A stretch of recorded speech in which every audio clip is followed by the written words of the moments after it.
Bagé, terra de encontros e fronteiras, de cruzamentos e contradições. Há 80 anos, os íngaros transformaram exclusão em espaço, dor em ritmo, luta em memória.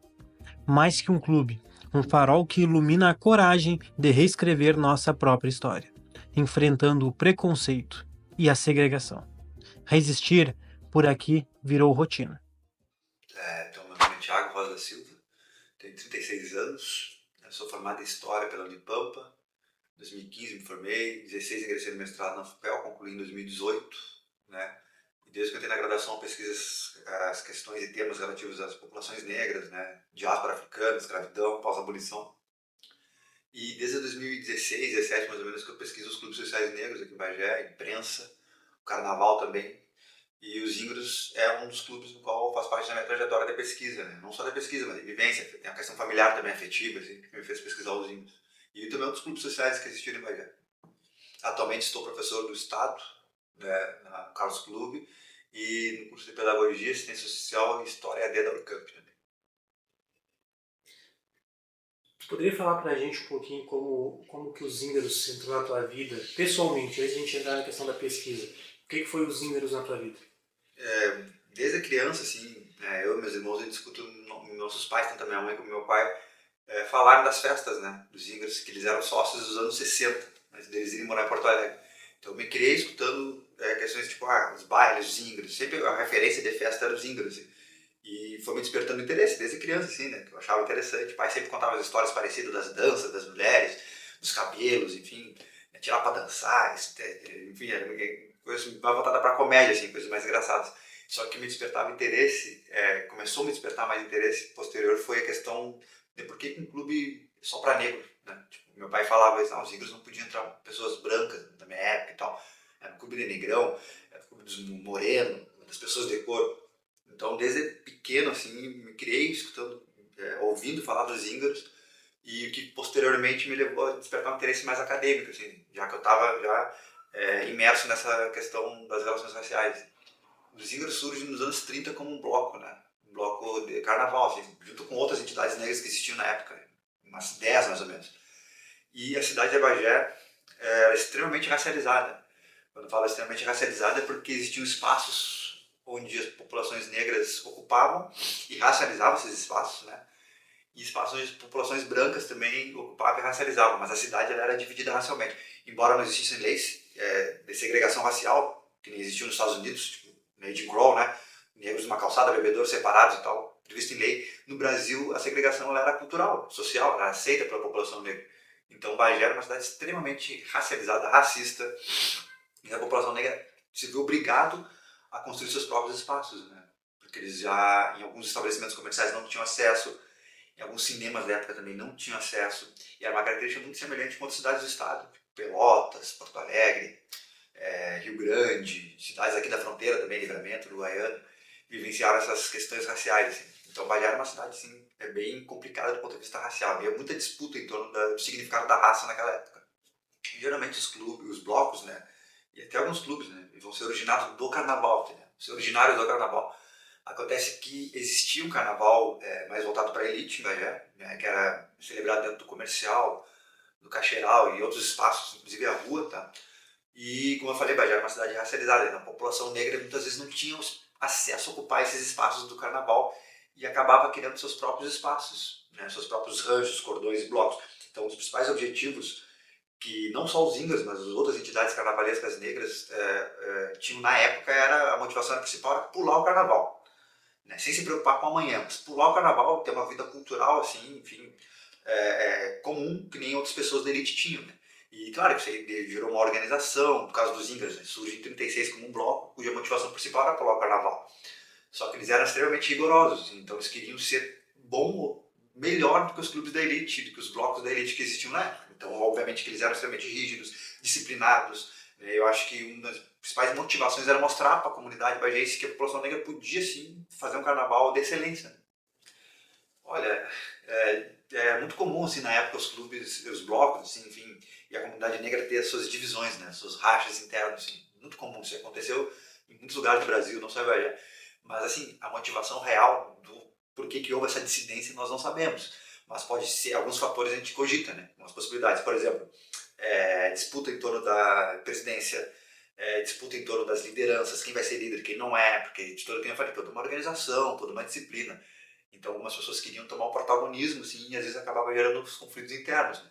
Mas de qualquer jeito ele vai ser uma entidade que vai seguir ainda existindo depois dos Zingras. Mas o que a gente tem de memórias, e baseado também nos relatos de jornais, alguns documentos que a gente conseguiu encontrar, foi que a partir da dissidência do qualquer jeito, os Zingras surgem enquanto bloco, né, inicialmente. E só que algumas pessoas permanecem do qualquer jeito e outras vão fundar os Zingras, que seriam essas 11 pessoas negras, né, oriundas da classe trabalhadora, operários, sapateiro, marceneiro, ferreiro, né, eletricista, pedreiro, que vão fundar os Zingras.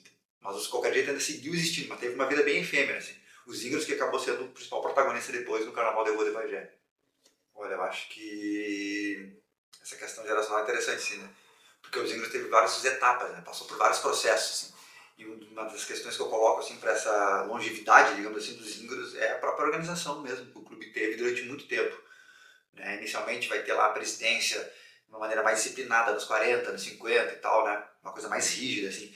Depois a gente vai ter uma flexibilidade maior com a entrada do professor Ivan Cléo Monteiro, né? Que se deu nos anos 60 e foi até os anos 80, onde os Zingras abriu um pouco o leque de possibilidades de não só pensar o carnaval, mas pensar nas questões voltadas para a área de debutantes, festas específicas e tal.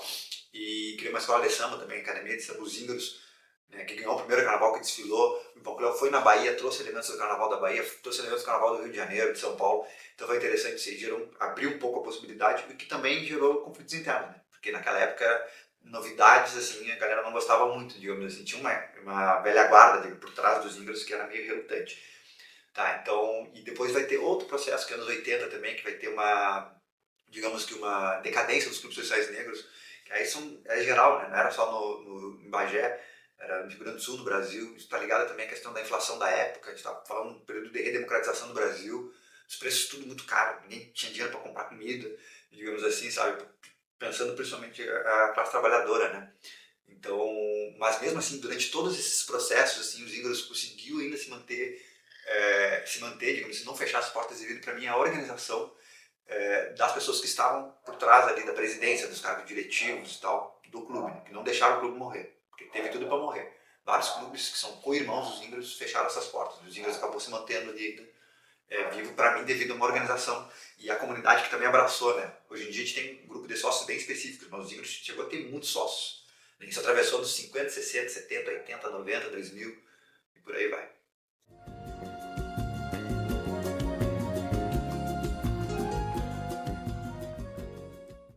Eu me chamo Maria do Carmo Dias Antunes Médici. Tá? Eu sou diretora do Zingras na função de secretária. Tá? Já estou há bastante tempo na diretoria, que começou com meu pai sendo diretor. Meu pai foi sócio fundador, aí depois o meu marido foi da diretoria, aí ele faleceu e eu continuei na diretoria. Até os anos 80, o Zingras teve bem. De 80 a 90, acho que foi 97, 98 que o Flávio assumiu, ali ele deu uma caída, que tinha dívidas, tinha um monte de coisa. Mas aí quase que fechou o clube, mas não fechou em relação ao caso do Flávio. Aí foi assim, ó, o José Arnaldo, que era, na época ele era presidente, tá? Quando o Zinga estava caindo, o Arnaldo pegou para não deixar cair. Aí o Arnaldo foi atrás de uma pessoa que tivesse condições de levantar o Zinga sem precisar, sabe? Que tinha certas pessoas que usavam o dinheiro do clube, pessoa que não precisasse de usar aquele dinheiro do clube. Aí foi o que ele fez, ele foi atrás do Flávio, que estava se aposentando, e o Flávio assumiu e está lá até hoje. Meu nome é Flávio Marques, eu tenho 75 anos, sou eletricitário aposentado, sou casado com a senhora Elizabeth há mais de 50 anos, que está aqui presente, e eu tenho 3 filhos e 6 netos. E a minha história, ela começa em 1974, quando eu vim para Bagé. Eu vim concursado, que fui pela CE, vim trabalhar em Candiota. E depois eu comecei a militar aqui nos Íngaros em 1996, exatamente. Trazido por dois diretores, que em memória é o Alfredo Oliveira Dias e o Pedro Castêncio. Porque os Íngaros, reconhecidamente, sempre foi uma sociedade voltada para os negros. Isso aí, inclusive tem os clubes dos brancos, que teve toda a cidade, todo o estado, sempre teve, e tinha o clube dos negros. E a história dos índios, anterior à nossa, conta que esse clube foi fundado, não aqui. E aí, quando chegou no ano de 97, né, nós começamos já a ter a credibilidade do pessoal, né, esse pessoal que frequentava aqui os índios, os pretos, principalmente, né, que a maioria não queria vir conhecer. Tem gente que não conhecia os índios, nem sabia dos índios, né, falar dos índios, mas aqui, entrar dentro dos índios, não. Né. Isso é o que eu digo às pessoas que não eram negras, né, pessoas brancas da cidade. Então nós vamos ter que mudar essa situação, uma imagem dos índios, né, que nós vamos fazer uma sociedade acolhedora das pessoas. Todas as pessoas de bem que quisessem participar, tiver um local com segurança, né, acolhedor, esses seriam os índios a partir de então. Então nós criamos dentro da diretoria, né, a parte de social, onde é que depois entra na história da Dona Elizabeth, que foi uma das que foi diretora social, né, que fez essa parte, né, de fazer com que as pessoas enxergassem os índios de outra maneira. E as festas que a gente fazia, né, antigamente eram aqueles bailes de valsa, de coisa assim, sabe, aquele glamour, mas aquilo também já estava em extinção. E aí o que aconteceu? Naquela época de 98, dos anos 90, começou a aparecer o pagode. E tem uma Vanessa, que ela tinha seus 15, 16 anos, e outra turma jovem, junto com a Dona Elizabeth, fizeram assim, quem sabe nós vamos mudar o viés, em vez de fazer esses bailes, vamos fazer esse novo modelo que são usar de música, que é o pagode, que está muito em moda. Aí nós chegamos até o ano de 2008, né? Nós continuando fazendo, aí o pagode da casa terminou. E aí nós partimos para fazer a festa os bailes na semana, o baile para a terceira idade. No meio da semana, às 4 horas da tarde até às 6 horas, até às 7 horas. Né? Despretensiosamente, a gente tinha uma parceria com a Fundação da Mulher Gaúcha, né? Que era mais o público deles. Mas aí aquilo cresceu, né? E aí o pessoal começou a pedir que nós fizéssemos essa festa no domingo, né? Aos domingos. Então depois, a partir de 2009, nós começamos a fazer, né, o nosso baile para a terceira idade no domingo. Estamos até hoje. O nosso grande carro-chefe, esses bailes, né, que nós fizemos. Bom, aí vocês digam assim, a minha história começou dessa maneira. Mas na parte administrativa, nós começamos a colocar os índios nos trilhos. Tá? Inclusive, nós tivemos várias audiências com o pessoal que conseguimos a felicidade de fazer os acordos. Né? Fizemos acordo e nós pagamos todo mundo. A partir do ano de 2008, foi a última vez que nós tínhamos ainda uma dívida para ser paga e concluímos naquele ano. A partir dali, os índios começou a alavancar o melhoramento da sua sede. Mas nós só tivemos um hiato nisso aqui, foi no ano de 2003, se não me engano, foi a construções dos seus banheiros lá, né? Era uma medida urgente que tinha sido feita, e a Dona Elizabeth, nesse meio termo, ela disse assim, nós temos que melhorar essa parte, né? Que era a parte dos banheiros femininos, por exemplo, para ter uma melhor acessibilidade também para as pessoas, né? E mostrar ao outro lado dos índios, que não era só a festa, que nós também estávamos preocupados com o bem-estar das pessoas, né?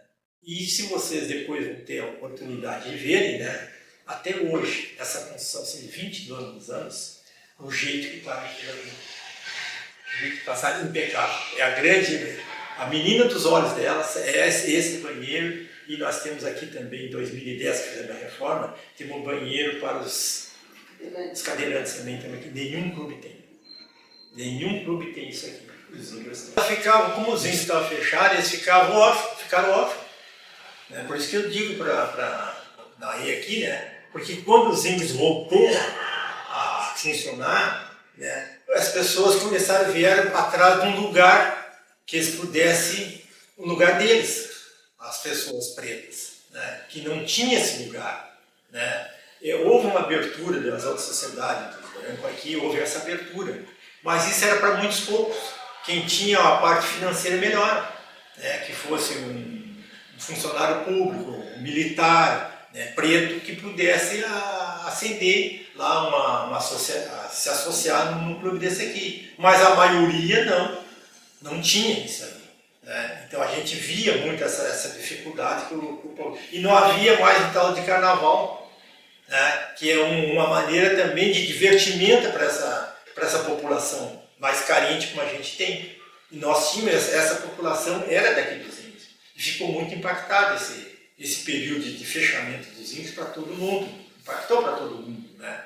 E eu vi não vi mais porque eu vim aqui, era para tentar salvar essa sociedade, né? Ver o que poderia ser feito para que ela não fosse dada como garantia para ser vendida, como outros clubes assim foram feitos, né? Para a gente poder ter um espaço para essa população. E, paralelamente a isso aqui, como eu disse assim, a parte social foi muito importante. E ela começou, a Dona Elizabeth começaram a fazer os carnavais infantis. Foi outro grande carro-chefe nosso. Daquele período de 2000 até 2008, sempre fizemos carnaval. Até hoje a gente faz o carnaval infantil. Esses carnavais infantis lotavam, porque essas crianças já tinham, os pais, tios, avós, eles sempre falavam dos índios. Então fica daquela... Você deve ter ouvido mais ou menos quando era pequeno, né? Falar dos carnavais. Os índios foi sempre grandes carnavais. Então começamos a postar, né, nos carnavais infantis e deu resultado. Por isso que eu digo que nós abdicamos de fazer carnaval, tentar fazer carnaval adulto, carnaval de salão, né? Só fazer um carnaval de salão infantil domingo e terças-feiras. Né? Aí também, em memória da Dona Zoila também, que era uma pessoa, foi muito militante, fizemos o baile da terceira idade, das segundas-feiras. Também deu resultado. Eram outras pessoas na parte de divertimento, a parte de cultura, que não tinham espaço mais. O pessoal mais velho não tinha mais espaço. E os índios abriram suas portas. Naquela época, vamos fazer então o baile da terceira idade. Aquelas marchinhas antigas das pessoas, de fantasiar, das tias, as avós, as mães, todo mundo vinha aqui. E eles também, quando o carnaval infantil, a gente intitulou assim o carnaval de família. Porque todas as famílias vinham para cá, né? Que não tinha carnaval à noite para os adultos. Então os adultos vinham trazer os seus filhos, as avós vinham trazer os seus netos, os seus tios vinham junto. Né? Então os índios eram casa cheia, lotada, né? E com isso aí nós começamos a fazer com que as pessoas começassem a gostar dos índios e ter essa parte de cultura, de divertimento e um lugar, um espaço que nós demos para eles aí. E isso aí foi o que nós primamos muito para manter esse clube vivo, né? Essa sociedade em pé para poder beneficiar essas pessoas. Né? Foi isso que nós fizemos. E graças a Deus deu resultado. Né? Que nós conseguimos fazer com que eles acreditassem, né, no nosso trabalho e aqui eles pudessem participar e tivessem um lugar que era deles. Tá? Exatamente, que o pessoal negro tivesse um espaço deles. Né? É o que mais frequenta nosso clube, nessa época era esse pessoal. Hoje já mudou bastante, né? Mas naquela época era isso aí. Então eles vieram, por isso que eu digo para vocês, eles acreditaram no nosso trabalho, na nossa ideia, que nós iríamos devolver para eles uma credibilidade, né? E devolver para eles a autoestima deles, né? De eles terem um espaço no lugar que sempre foi deles, né? Por viés que não aconteceu, mas agora nós estamos voltando. Então, para mim, foi o ganho, a felicidade maior de ter conseguido, né, manter esse clube vivo e ele tendo vivo e trazer essas pessoas para cá para se divertir e manter funcionando até hoje esse clube. A minha felicidade maior, né? Mas tudo isso aí, graças eu consegui junto com a minha família.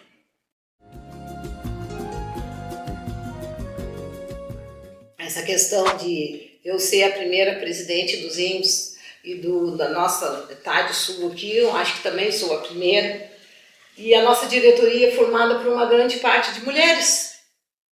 E assim a gente trabalha no conjunto, não é dizer eu sou a presidente, eu vou fazer, não. Por isso, então eu sempre consulto, o Flávio sempre está nos apoiando, assim, porque a gente não pode dar um passo para cair, tu tem que dar um passo para sempre seguir.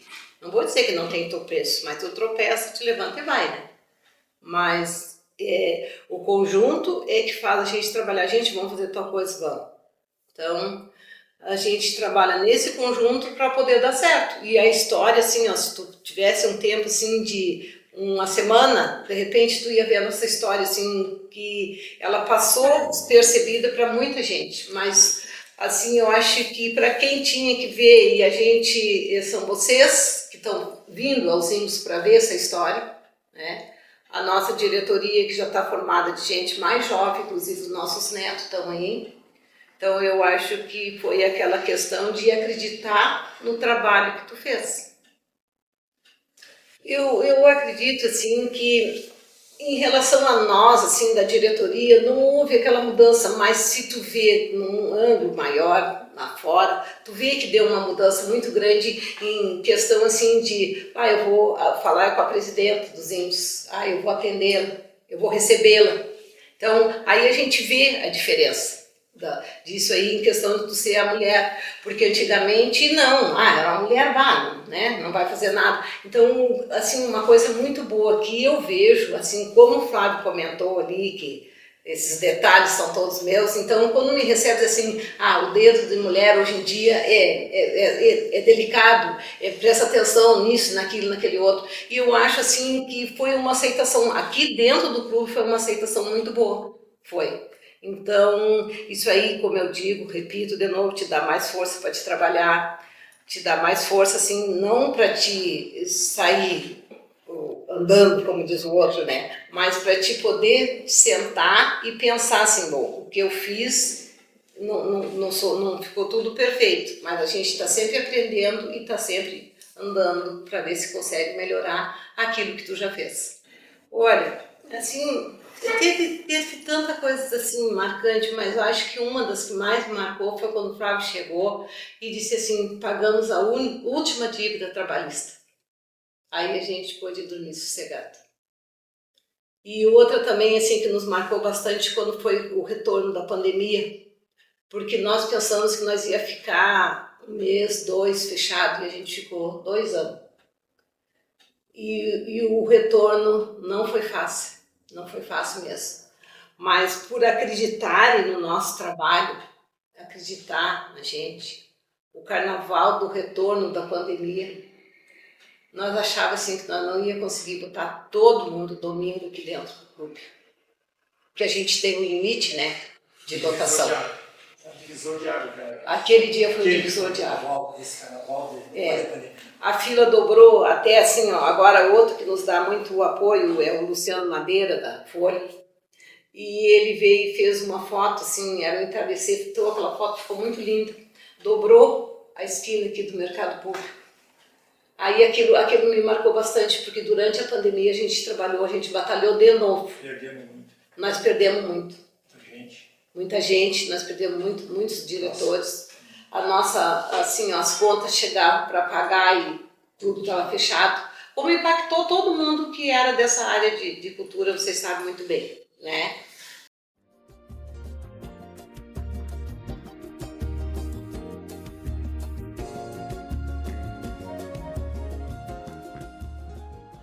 A população população negra em Bagé se vê obrigada a criar os seus próprios espaços para poder ter uma vida digna, minimamente digna. Né? Se a população branca, de modo geral, podia celebrar o aniversário de 15 anos dentro de um clube, eles tinham e gostariam de fazer a mesma coisa, entendeu? E é interessante quando os clubes, os blocos, enfim, eles surgem assim, eles surgem com rigor, uma disciplina muito grande, assim, sabe? Não era qualquer pessoa negra que podia entrar num clube, não era bem assim também. Entendeu? Existia uma disciplina, um rigor, né? Questão da vestimenta, do comportamento, sabe? Da etiqueta, era muito cobrada dentro dos espaços dos clubes negros. Assim como era cobrado nos clubes brancos da elite branca da época, né? Muito comum. Mas é o que eu sempre digo, eles foram obrigados a forjar os seus próprios espaços para que eles pudessem minimamente ter uma vida digna de trabalho, de recreação e de luta, né? Porque recreação, a gente não pode só aferir os clubes sociais negros, eram estritamente espaço de recreação, não. Eles eram espaço de luta política, a partir do momento que cria um espaço, racializa ele, né? Cria biblioteca, centros de instrução primária, alfabetização, enfim, oficina de trabalho, está politizando a população que está ali dentro.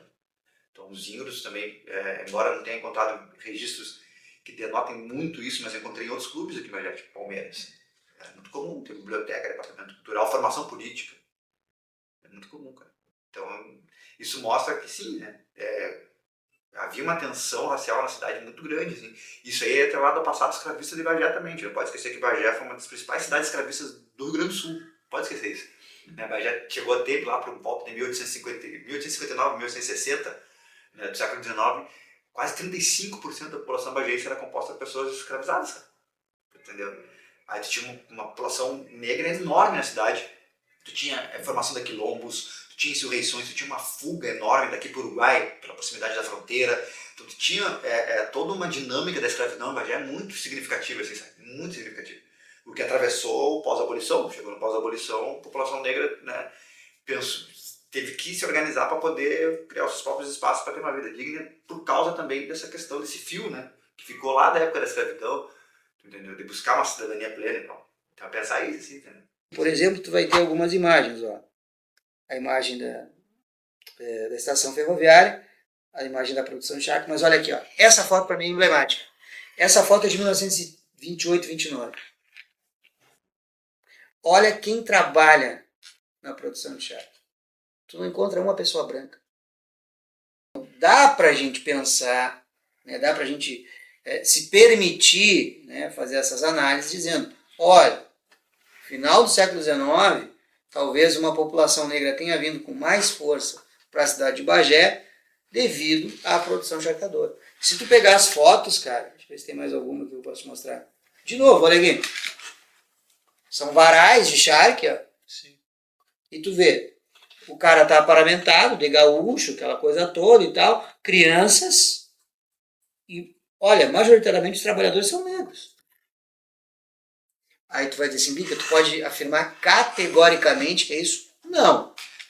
Porque eu não olhei para o censo estatístico, por exemplo, de 1920, que tem no Rio Grande do Sul, que diz a população de Bagé ser a maior parte negra, a maior parte branca. Mas as fotos que tu vai ter nesse período, dos trabalhadores das charqueadas, todos eles são negros. Eu acho que falar dos índios hoje, a gente falar do protagonismo da população negra em Bagé, que atravessou, que tem quase 100 anos da história, né, dos índios. Está próximo de fazer 100 anos. 36 agora faz 100 anos. Eu tenho 80 e poucos anos, né?